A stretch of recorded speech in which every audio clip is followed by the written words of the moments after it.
We've come a long way in our insect control methods with pesticides, and they've gotten a whole lot better.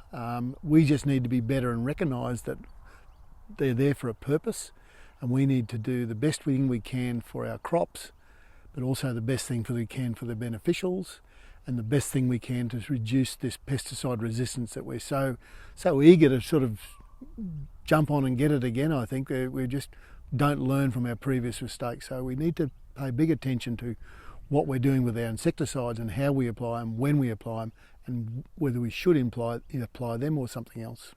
The insect resistance management schedule really started off in the 1980s when we had this wonderful thing called synthetic pyrethroids come in the late 70s, early 80s, and we found that we could control most of our damaging insects like the helicoverpa, like the sorghum midge, with a one spray or a two spray of this particular product.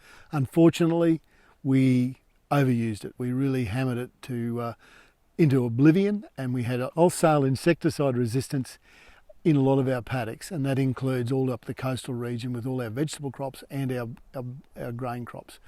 So insect resistance management, there is a schedule out for a lot of the regional areas in central Queensland, southern Queensland, northern New South Wales.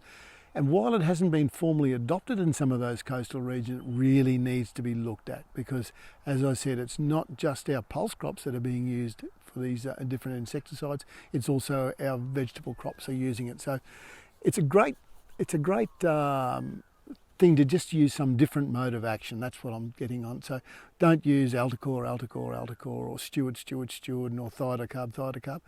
Break them up. Make sure that you use one, and then you might use a different sort of a insecticide if you need to. So it's a mixture of groups of action that you're trying to use on your crops so that you don't increase or increase the resistance levels we've got in a lot of our insects, particularly the helicoverpa. Insects, they're a different level of inspection, aren't they? They're really tiny. They can be concealed in different spots and crevices on all sorts of parts of the plant, and of course they can penetrate the flowers and the fruit or the pods that we're trying to grow a grain crop from. It's very important that you do this insect checking correctly. And of course, years ago when we started this thing, we were trying to do it with the iometer, beating the bush and see which insects flew out or fell out of it. And then we graduated to beat sheet, which is a great invention, to find the insects that we're trying to look for.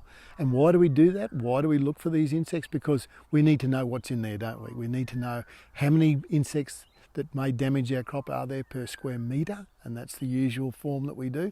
We need to know what they are. We need to know what beneficials are in that crop too that may tip the balance of a no spray situation. So the good old days of just prophylactic spraying, where you just spray every 7 days and no matter what's in there or not, are well and truly gone, because A, we're just asking for trouble with insect resistance, and B, of course, is the wiping out the beneficials at every chance you get, and then flaring the bad guys like helicoverpa or green veggie bugs much more down the track. So scouting or bug checking or crop inspection is such an important thing, and done regularly and done well can really have a big benefit on your crop. So there's a lot of continuous cropping of our pulse crops, but there are other crops that use the same insecticides that we do. So green bridge, we've got examples of it all the way up and down the coast, because not just because of our pulse crops, because of other crops are added in there too. So 12 months of the year you could be using insecticides like Steward or Altacor,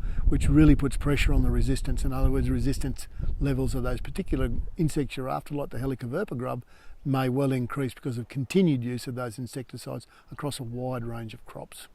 With our pulse crops, that quality of the produce is so important that it's not insect damaged, and to do that, to protect it from that insect damage, you've got to be spot on with your insecticides. Like I said, timing, rate, application, and watch out for your beneficials is a main criteria for our insects in our pulse crops.